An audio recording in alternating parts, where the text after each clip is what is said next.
Hey guys, welcome back to another episode of the AltMed podcast. My name is Andrew Dowling. My co-host Mitch Kurtz is with me as always.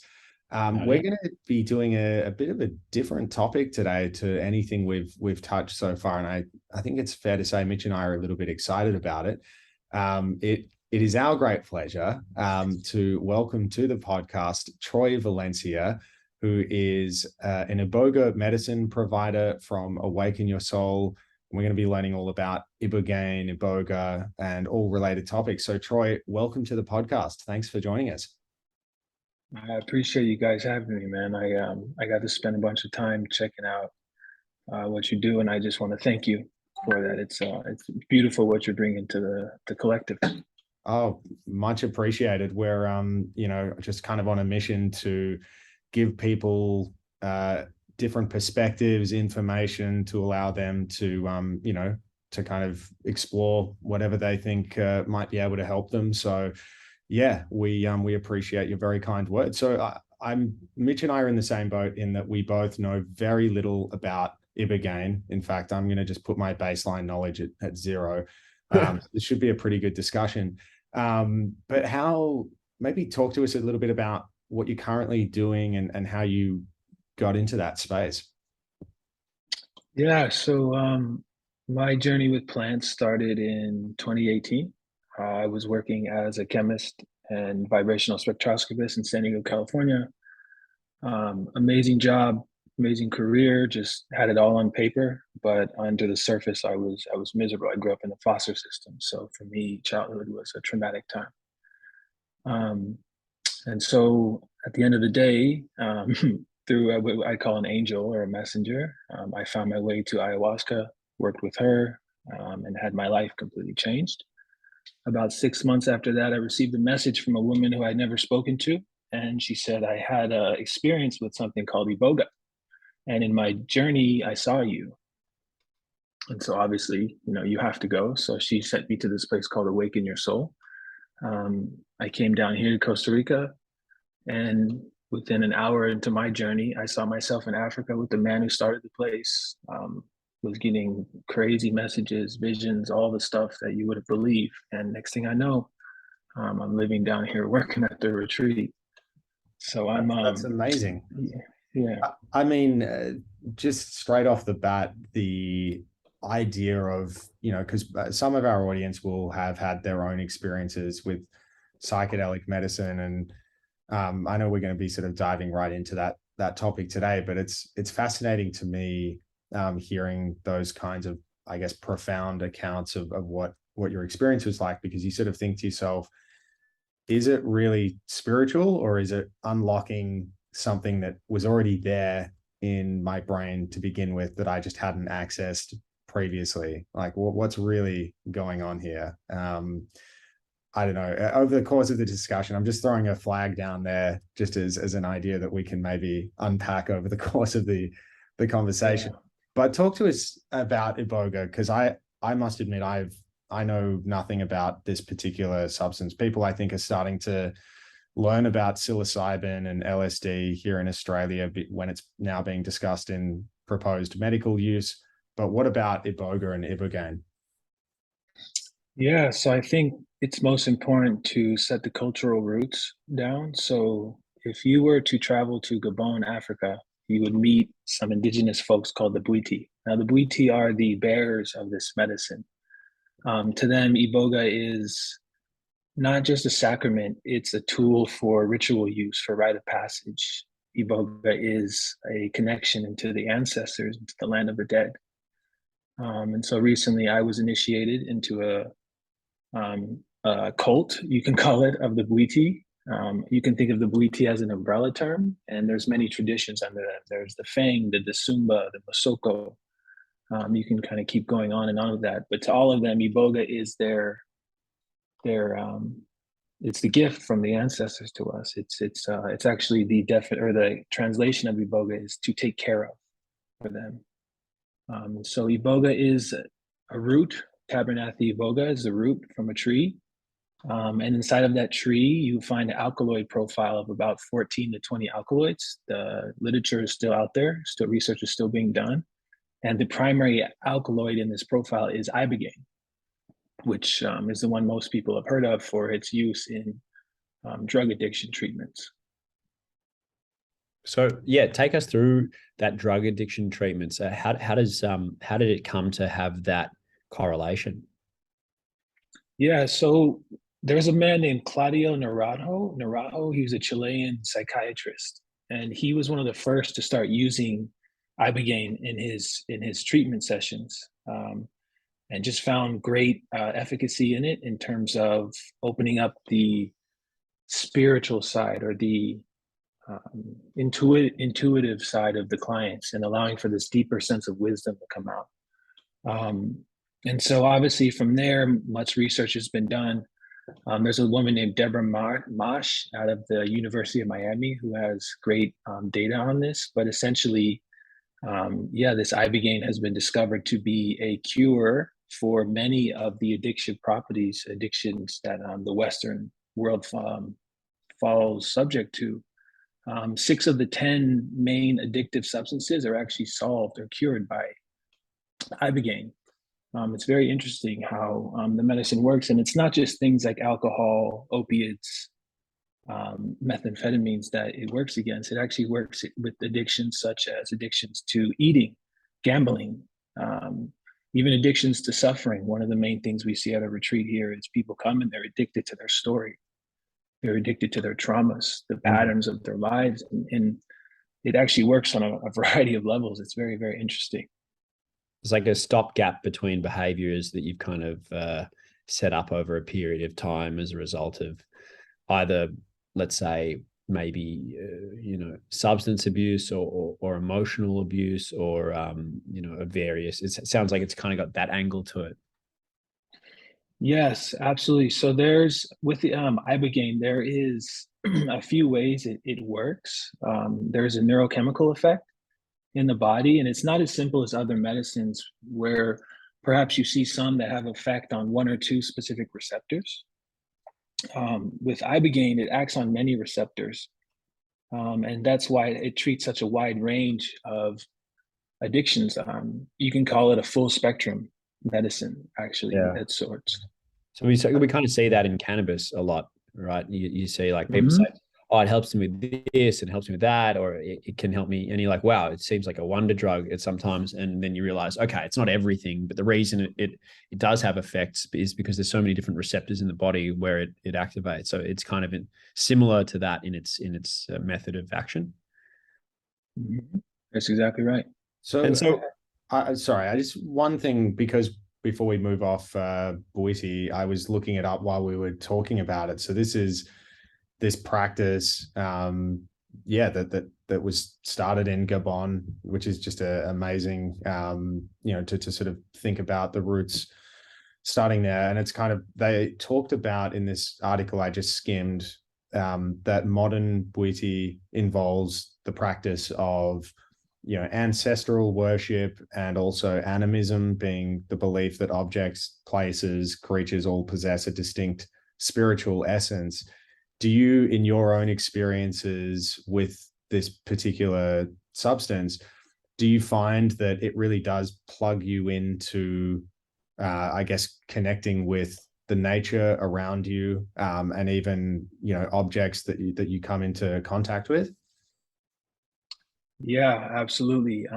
So I just completed my initiation a few months ago in Gabon, and part of that process is ingesting a very large amount of Iboga. It's actually considered a toxic amount. And the reason they do this is they say they need to break the brain in order to allow you to commune with the dead or to work on the other side, is another way to say it. And so um, definitely what you see there is that the plant is alive. The plant has an essence to it. Some people refer to it as grandmother Iboga, and some people feel a masculine presence. But to the Bwiti and the people there, everything is alive. Even the torch they use in the ceremonies, which is known as the first light of man to them. It's called the mopeto. The mopeto has a liveliness to it. The smoke from the fire, which you call matutu, has a name, a presence, and you honor and you greet this figure as part of your daily practice, just as if you guys are in front of me now, the fire is just another person, another being. And so this animistic approach to their life is definitely entrenched and rooted in their traditions. Yeah. And is that also kind of the idea of the ancestor worship, or indeed taking a more broader view, that anything which, you know, might in some cultures be deemed, well, that person is dead or that thing is dead, it's like, you know, the life continues, the life remains. Is that sort of central to the philosophy of what this is all about? Yeah, man, it's actually very remarkable when you experience it for yourself. It's one thing for me to sit here and say yes, but we have tons of guests who come here. Just last retreat, we had a gentleman whose son passed away, and working with Iboga, he was able to have a communion with the soul of his son and have an actual conversation. And when you see the person in this setting going through this psycho-spiritual experience, talking to the soul of someone who passed, and you hear the conversation going, you see that there's no fallacy to it, that it's very real, and the healing effects that come from the person afterwards. You see their face change, their vocabulary change, their posture, the disbelief they have, you know, to say something, to have faith that there's another side is one thing, but to experience transcends faith. And yeah, this is a medicine of experience. Wow. No doubt it's quite transformative and profound for a lot of people. Do you find that there's ever also potential side effects or negative experiences that people have on occasion? Yeah, there's definitely risk factors associated with Iboga and Ibogaine. Mainly it's cardiac related. So people with pre-existing heart conditions are strongly advised to stay away. Yeah. Ibogaine treatments will be done in a medical facility with 24-hour care. For a site like ours, we are working with Iboga, the root, in much smaller doses. And so ours is a psycho-spiritual approach. Yes, we have a doctor there full-time on site during ceremonies, but the risk factors are completely different with Ibogaine treatments because you're doing these large flood doses on patients. Right. So can you take us through that, the risk factors changing as opposed, so you're saying it's different with Ibogaine as it is with Iboga, or maybe I've got that wrong? Yeah, it's really more about the amount, right? And so when you are working in an Ibogaine clinic, a lot of times you're working with people who are detoxing. And so these people have tons of substances in their systems. For us, for example, we don't take detoxes. Ours is purely for psycho-spiritual journeying or experiences, or sometimes there's different types of healing, but there's a certain timeline, we say, of 90 days for detox. At Ibogaine clinics, they're taking someone who might have just shot up. And so in that category, in that facet, there's tons of risk factors associated with that, which is why you need the medical care, the medical treatment, the monitors. Right. And okay, that makes sense. And so that sounds pretty involved. Is it mainly addiction, or are there other benefits or purported, you know, effects that people get from it? Yeah, I mean, Ibogaine, that extracted alkaloid, is mainly used for addiction treatments. Although the psycho-spiritual aspect of it has other healing factors. Iboga itself is not just for addiction. It's used as a rite of passage, for example, from being a child to a man, for example. And so it's really, I think Michael Pollan said it best in How to Change Your Mind when he talks about set and setting, right? It's about what environment you're coming into with the medicine. Yeah, very interesting. And it's essentially a plant. What's the form that you would have it? Is it a drink? Is it a powder? Is it how's it taken? What does it look like? Yeah, so in an Ibogaine treatment, they will extract obviously the Ibogaine from the Iboga profile, and it will be injected in the IV form. With us, we actually take the straight shavings from the root itself, so you're eating dried root bark itself. You'll swallow it. You can chew it, but mostly people just swallow it. It's got a very bitter taste. It's got an alkaloid profile. So they're just nitrogen-containing compounds found in nature, found in many psychoactive plants. Yeah, gotcha. Okay. And so it's kind of almost like, it feels like the type of thing people would use beyond just addiction, but maybe like in trauma scenarios or PTSD, that kind of thing. It's what it sounds a bit like. Absolutely. PTSD is one of the number one reasons we have people showing up at our retreat. So just on that, I mean, because of the, I guess, more recent influx of, medical literature, clinical trials that have been looking at treating PTSD and major depressive disorders and other mental illnesses with psychedelic medicines, I'm not saying they don't exist. I haven't yet seen a paper that relates to the use of Ibogaine. But I'm fascinated in it, especially given it's a naturally occurring compound, as distinct from something synthetic made in a lab. I want to know your thoughts on how Ibogaine is different to those other kinds of psychedelic medicines. If you have any light to shed on that in terms of experience and all of that. Yeah, there's a biochemical side to that answer, and then there's a spiritual side. There's something called I can never pronounce this word right. It's a glial cell line derived neurofactor. It's known as a GDNF. Okay, and then these things are proteins that promote the survival of your neurons in your brain, many different types of neurons. And what's interesting about these GDNFs is in the first few years of your life, you'll find that you have the largest amount of GDNF inside of your system. And this is obviously very important because this is a phase in your life where you're learning the most. You might not think of it, but if you think about yourself as a child, you're learning the voice of your parents, you're learning what comforts you have, what discomforts, things that you think you're born with are all learned in these first few years of your life. And so what's so interesting is that after an Ibogaine treatment, after an Iboga treatment, the GDNF score is higher than it is in childhood. And this is if you go weight to weight, also factoring in weight. And so why is that significant? Well, if you remember, I said these are proteins that promote the survival of different types of neurons. So your brain is actually making new synapses, new connections between the neurons. It's repairing these connections as well. This is all literature you can find online. Something that I'm speaking about at the MAPS scientific or the psychedelic conference this year is going to be about this specifically. But if you think about it, what's really happening is your brain is becoming more optimal. Your understanding increases, your insights increases, your ability to handle emotions increases, your consciousness expands. So on a scientific level, there's data showing why PTSD and these other ailments or these other traumas can actually be touched on by Ibogaine and Iboga. And then on the psychospiritual side, if you think about these traumas energetically as trauma trapped in the body, for let's say you have an experience as a child and you were abused in some sort, that trauma is stored in the body. We all know this now.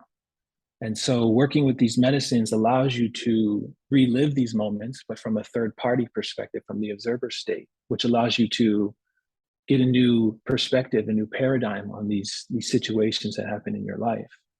And Iboga is specifically known for that specific faculty. It's known as the visionary root of African shamanism.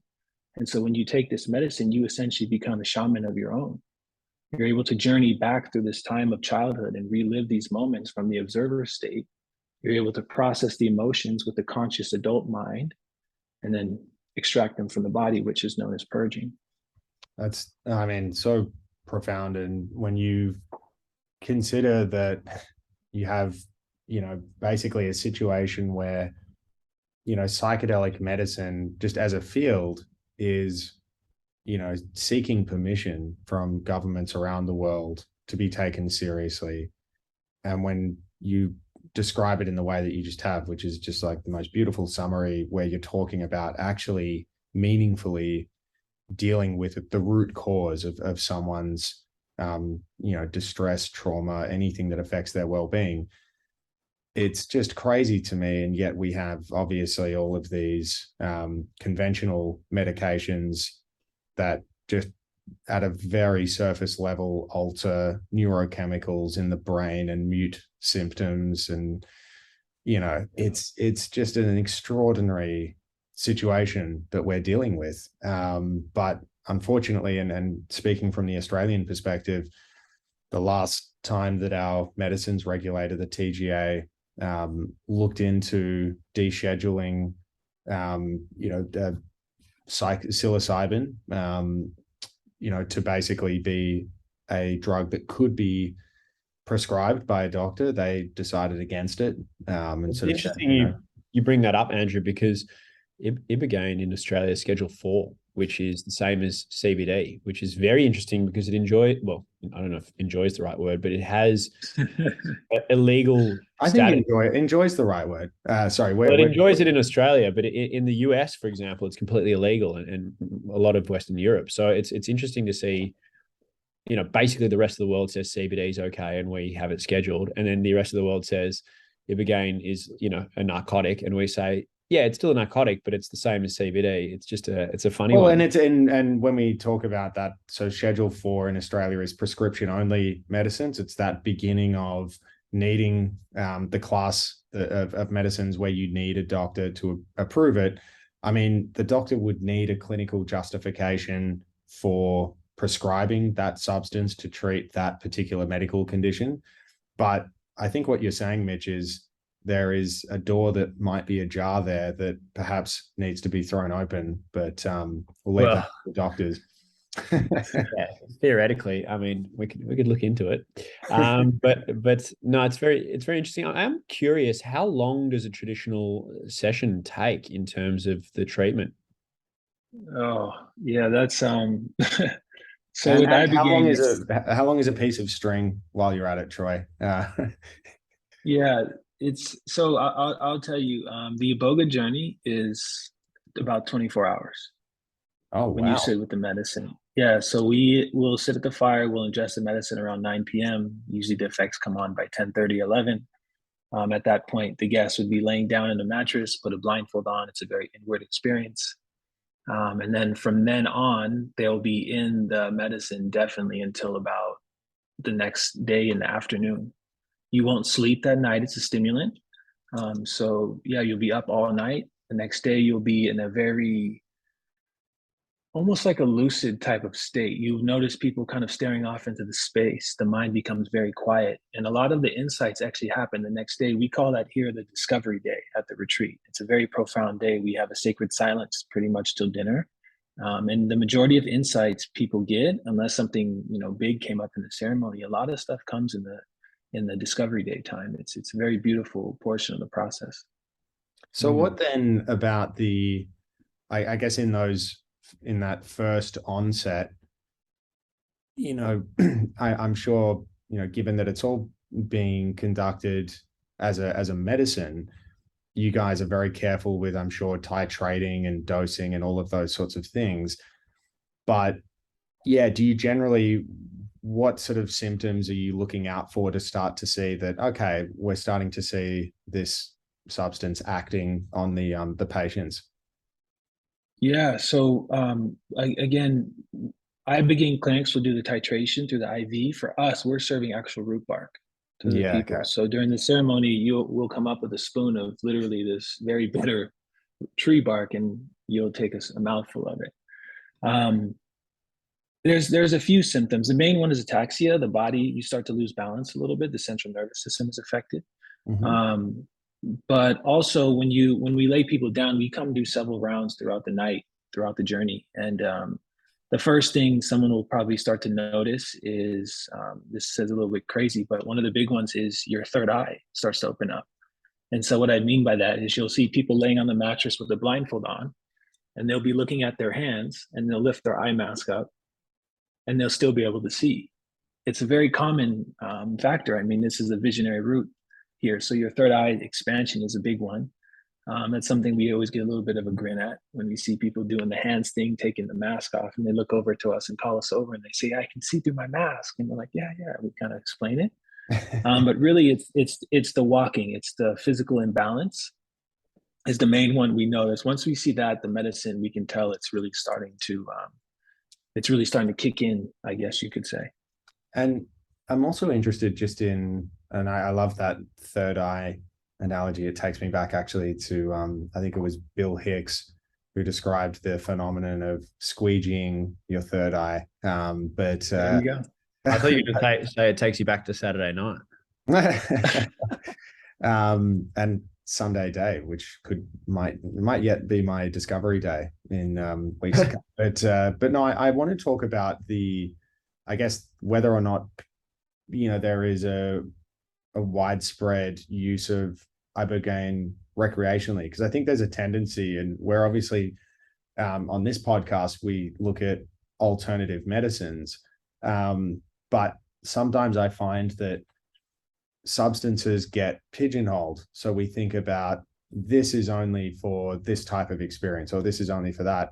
I mean, do you know of, or is Ibogaine something that you would say people could use recreationally pretty harmlessly, or is it prone to potential harm if it's not really done in the medicinal environment?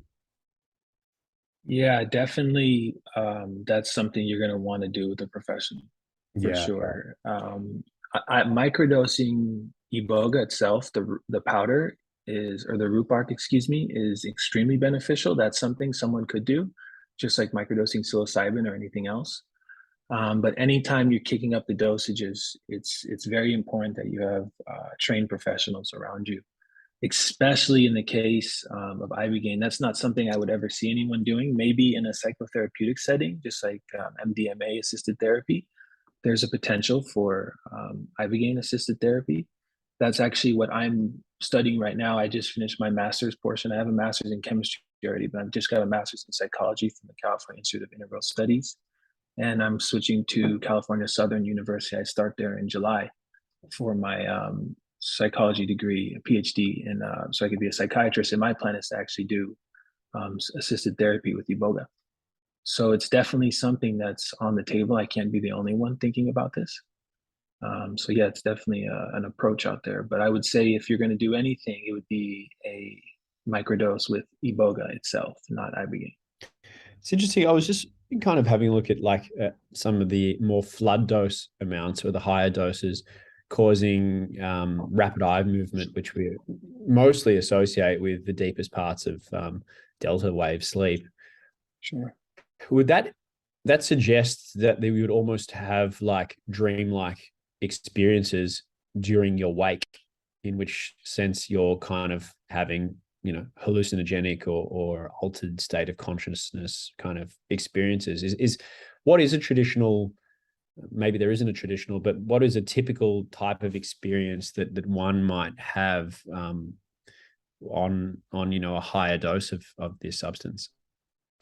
Yeah, Mitchell, that's a really good point to bring up. So I wrote a paper in school about the correlation between an Iboga journey and your brainwave state and lucid REM sleep. And they're actually very similar. Same with LSD. It's actually very similar. So I think maybe the best, if I could share one specific story of a guest who came to us, it would kind of explain to you, For sure. maybe answer your question. Yeah, and I'll leave names out and all that stuff, obviously. Yeah. So we had a guest come to the retreat who labeled himself as a sex and porn addict. This gentleman had done a lot of work on himself, talk therapy, spiritual counseling, inner child stuff. He signed up for preparation work, everything you could imagine. And so in our journey, we, obviously take the flood dose, quote unquote, of Iboga, which for us, it's about, we actually go off the spoons. It's kind of funny. And so it's about 2 or 3 spoons, the person's in a good space.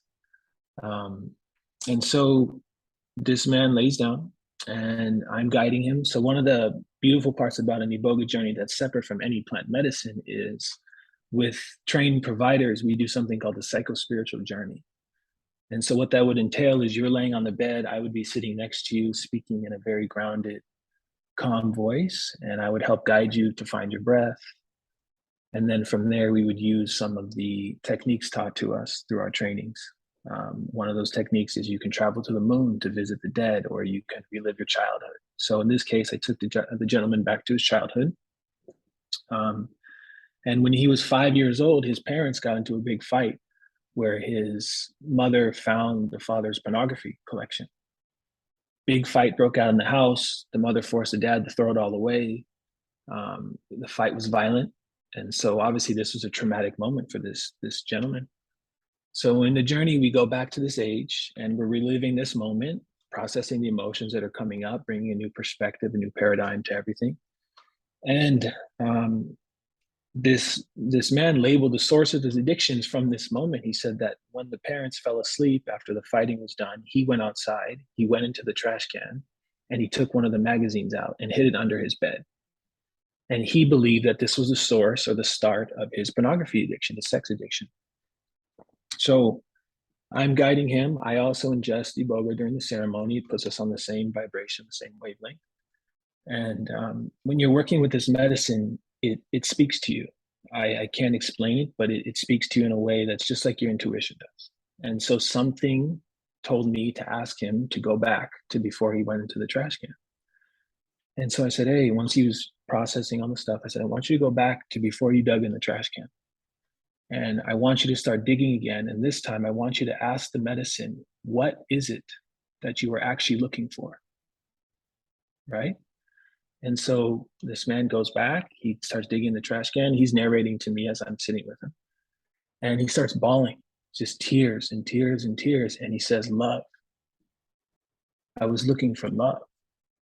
And what it was is this man grew up with a father who was absent, a mother who was disconnected. And as a child, he believed that by having pornography like his father's does, he would also have love in his life. He would have something of his dad. And so this addiction that's been feeding his whole life was never an addiction to pornography. It was an addiction of looking for the love of his own father. And for him, this was the big shift. This was the ticket that the medicine freed or liberated him from his traumas. All the talk therapy he's done, all the inner work, all the inner child stuff, it just took a simple act of going back and trying to, and really being able to discover what that child was digging in the trash for. And it was simply love. That's amazing. That's What a really cool story. yeah, profound. I mean, yeah, who would think that, these incidents that happen so many years ago, just kind of, they lay roots in one's life, and actually, that would have both a profound impact on his relationship with his parents and with sex and all of these things. I actually had somebody recently tell me that, in their view, when you talk about people who have addictions of any kind, there's just this kind of common thread of seeking dopamine release. And, that being a kind of a neurochemical that you can observe, and people are just trying to chase the high of getting a fix of dopamine. I mean, is that sometimes the way that you see it as well when you're working with so many people who have addictions of different kinds? It was when I first came to this work with my chemistry background. Absolutely. There was a book I read called The Molecule of More, which, really opened my eyes to exactly what dopamine, how much control it has. But after working here and the countless experiences I've seen, I'm not saying that dopamine doesn't play a role in the biochemical pool, of course. But what I will say is there is a deeper aspect to this healing that's occurring. It's these addictions are rooted deeply. And what's interesting about that is Iboga is a root itself. And so when people ask about it, the way I describe it, I said, you ingest this root, the roots spread throughout your entire system, just like the roots do in the earth, and they extract the deepest, darkest traumas from you. There's some type of intelligence inside of a seed that tells the root to grow downward. And so that intelligence is inside of this plant. Instead of growing downward into the earth, it goes down to the darkest spots of you, and it extracts whatever it needs to and shows you what you need to see. It's a hunter of the truth, really. So is it the kind of thing where you lose your sense of self, or do you have the awareness when you're on it?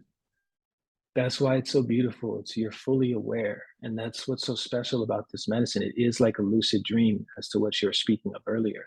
Right. You're fully there. So when you're in a journey and I'm talking to you, I might crack a joke and you'll start laughing in the middle of it while this crazy stuff is happening.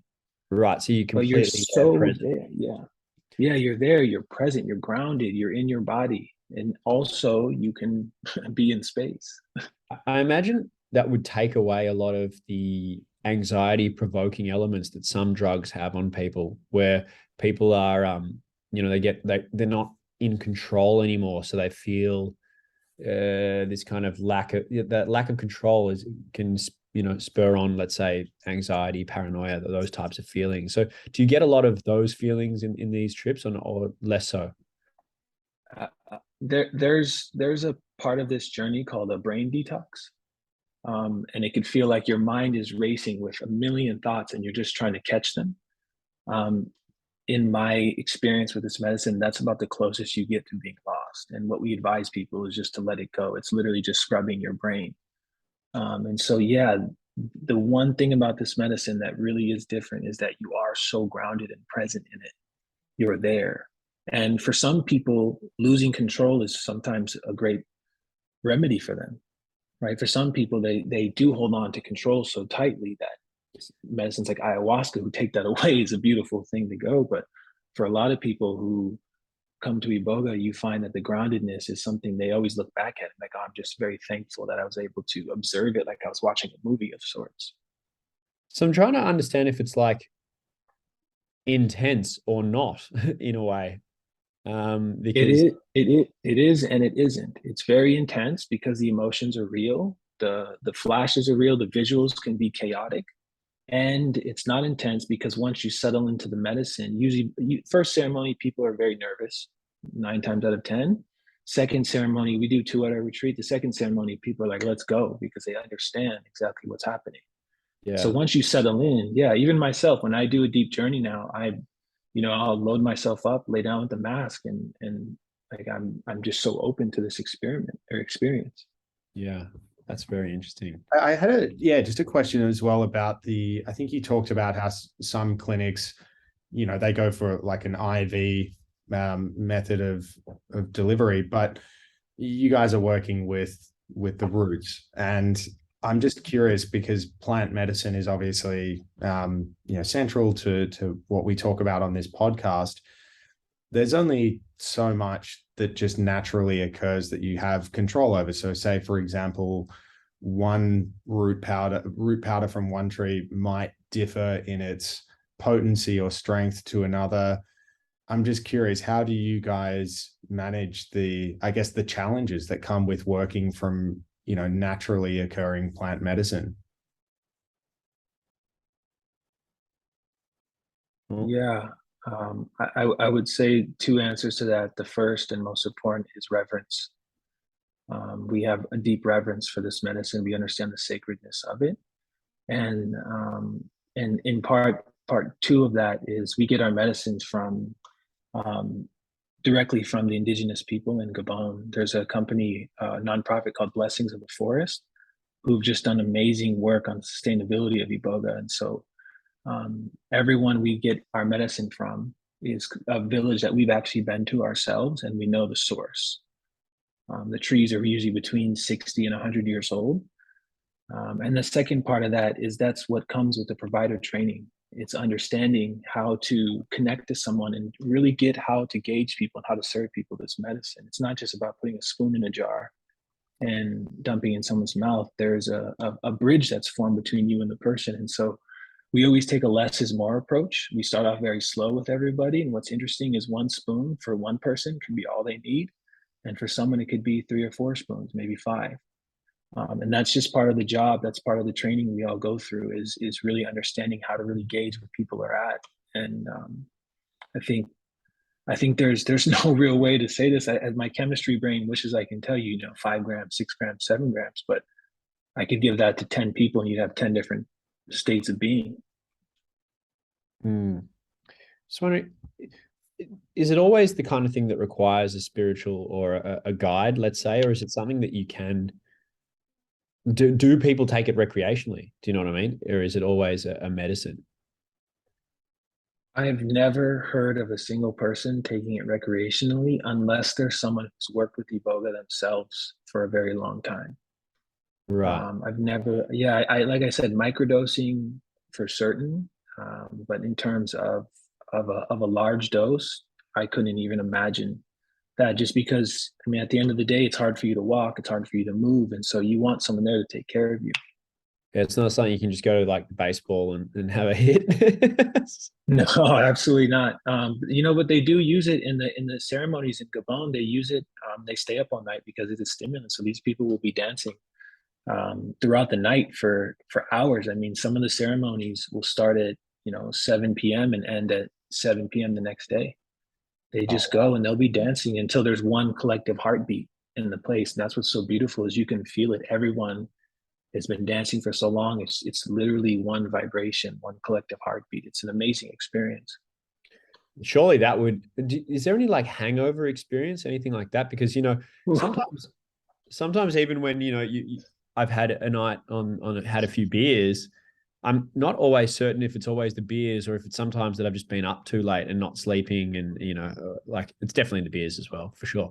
But in terms of if you're up for 24 hours or longer on top of being awake for the rest of the day originally, that sounds like quite a taxing experience, a draining experience in some ways, physically. Yeah. Yes, absolutely. Not so much a hangover, but definitely the next day can be very difficult. It can be very emotional. People can be very raw and vulnerable in that state. Yeah. And so for us, we have an aftercare protocol where we'll walk people to their rooms, we'll check on them every 2 hours, bring them fruit if they're available to eat. Yeah, it's a very nurturing time. In Gabon, when you go through the initiation process, they call you a bonzi, and what that means is a baby.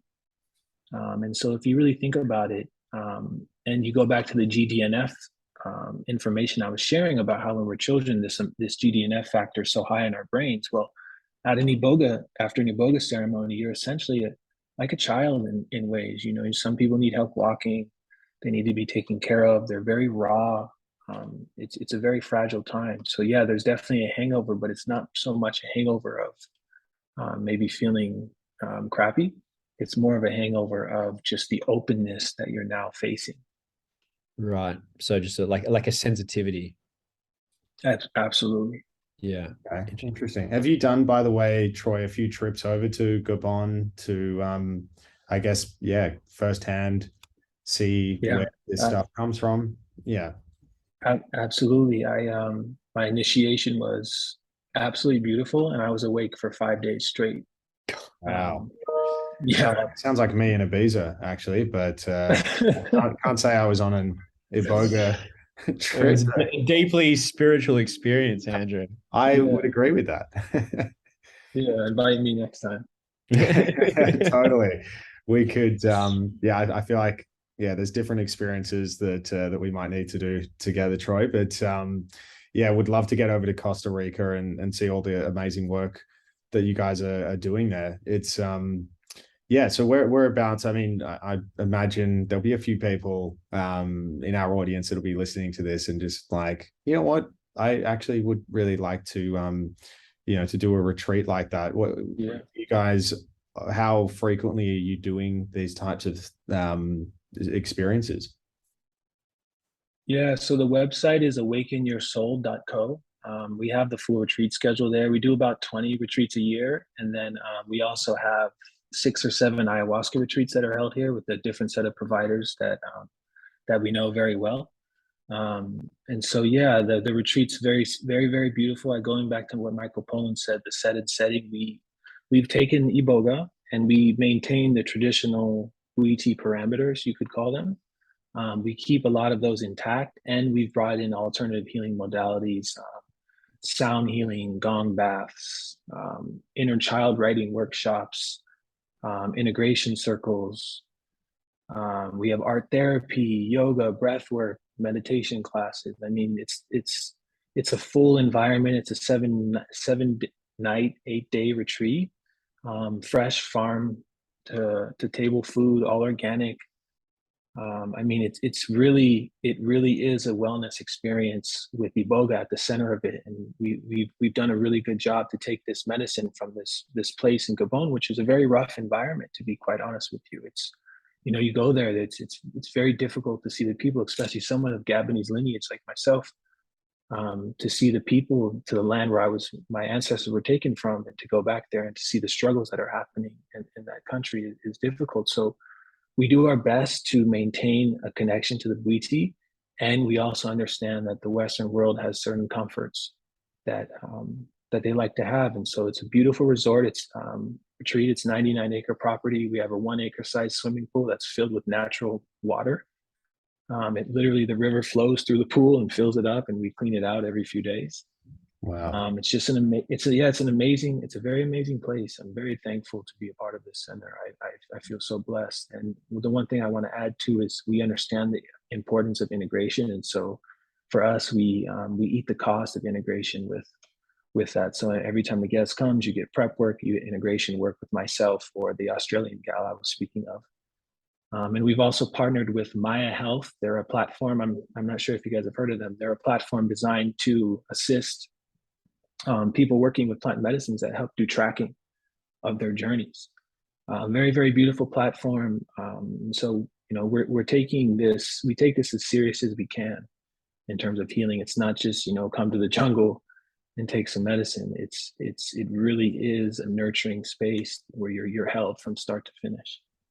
I love the sound of all of that. It actually, yeah, to your point, I think it sounds a lot more disciplined. You guys are, obviously professionals in the way that, you go about it, and come with a wealth of experience in working with these very powerful substances, and all the while against the backdrop of what sounds to me like paradise. So I'm sure it's just a really enriching experience for all that have been there, and who knows, you might see Mitch and I there at some point in the not too distant future. Hopefully. Honestly, you guys, please come. We'll take care of you. I promise you that.